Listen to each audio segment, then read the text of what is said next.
Europe में ड्रामो अञा अॻिते आहे। आम माण्हू किताब नथो पढ़े, जंहिं करे बि ड्रामो अहमियत बणियल आहे। स्टेज नाटक जी तारीख़ मां चवंदुसि त जॾहिं खां वठी इंसानु बाशऊर थियो आहे, उहो जॾहिं कचो गोश्त खाईंदो हो, गारनि में रहंदो हो, अनसिविलाइज़्ड हुयो, उन खां पोइ जॾहिं उहो सिविलाइज़्ड थियणु शुरू थियो आहे त उन में जॾहिं शऊर अचणु शुरू थियो आहे त हक़ीक़त इहा आहे त मां सम्झां थो ड्रामे जी तारीख़, स्टेज जी तारीख़, नाटक जी तारीख़ उतां खां शुरू थिए थी। असां जेकॾहिं परते न वञूं, लाड़काणो असांजो जेको सिंध जो तमामु क़दीम असांजी हिकिड़ो सक़ाफ़ती विरसो आहे, असांजो लाड़काणे जो सुञाणप मोंजो दड़ो।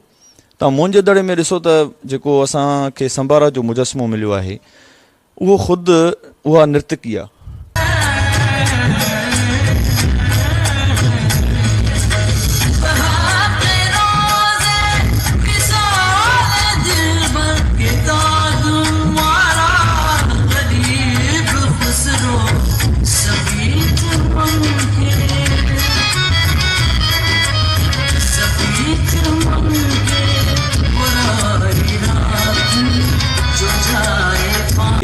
ऐं उन्हनि समाजी मसइलनि ते लिखियो वञे थो ड्रामो जेके असां वटि नासूर बणिजी विया आहिनि।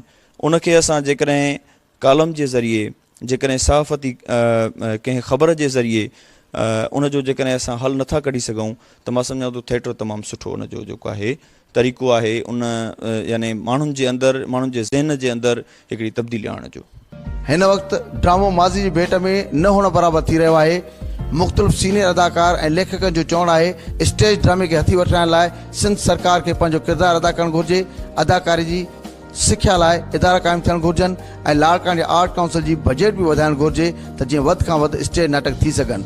मां सम्झां थो इदारा क़ाइमु करणु खपनि, जीअं आर्ट्स काउंसिल आहे, आर्ट्स काउंसिल जी बजट वधाइणु खपे। आर्ट्स काउंसिल जी टाइप जा ॿिया इदारा ॿियनि शहरनि में, रुगो लाड़काणो त कोन्हे को, ॿियनि शहरनि में बि, सॼी सिंध में, समूरी सिंध में इन क़िस्म जा इदारा हुजणु खपनि। ऐं ॿियो ख़ासि तौर ते मां तव्हांखे जीअं चयुमि त जीअं नापा आहे, इन टाइप जो इदारो या नापा जी भला शाख हिते नथी खुली सघे छा?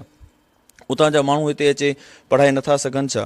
पर जेकॾहिं असांखे गवर्नमेंट जी सरपरस्ती हासिलु हूंदी त उहे सभु शयूं आसानी सां थी सघंदियूं। ऐं असांजो आर्टिस्ट जेको आहे उन जे अंदरि जेको हिकिड़ो लिकल टैलेंट आहे, उहो उनखे उजागर करण जो तमामु वॾो मौक़ो मिलंदो हिकिड़ो इन हवाले सां।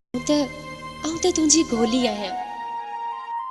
ईअं न चऊं मल, तूं त मुंहिंजे ख्वाबनि जी राणी आहीं। शाही सल्तनत जो ज़ाब छा थींदो आहे? साहिब आलम, असां वांजे हुकुम जी पूरी पोइवारी कंदासीं। पुरसुकून रियासत जे माण्हुनि खे न सिर्फ़ लुटे कंगाल कंदासीं, पर अहिड़ी त तबाही ऐं बर्बादी आणींदासीं जो पुरसुकून रियासत पुरखून ऐं पुरआशान थी वेंदी।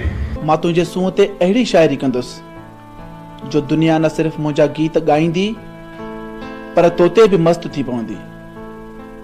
ऐं तूं जितां जितां गुज़रंदीअ, तुंहिंजा दीवाना तुंहिंजी अदाउनि ते निसार पिया थींदा। जॾहिं लाड़काणे में स्टेज ड्रामा जो उरूज रहियो त उन वक़्तु बि अदाकार जेको अक्सरत में प्रोड्यूसर, डायरेक्टर ऐं लेखक बि रहियो, हड़ा वड़ा ड्रामा कंदो हो। अहिड़े तरीक़े सां जेकॾहिं स्टेज ते उहो जेको राइटर आहे, मां जेकॾहिं का शइ लिखी आहे, उहे इमोशन्स जेके आहिनि उहे अदाकार ॾिए थो। हाणे उन दौर में जॾहिं असां यूनान जो थिएटर ॾिसूं था, उन दौर खां वठी वेंदे अॼु जेको असांजो हिकिड़ो मॉडर्न समाज आहे, असां यूरोप खे ॾिसूं था त यूरोप में थिएटर असां खां तमामु घणो अञा अॻिते आहे।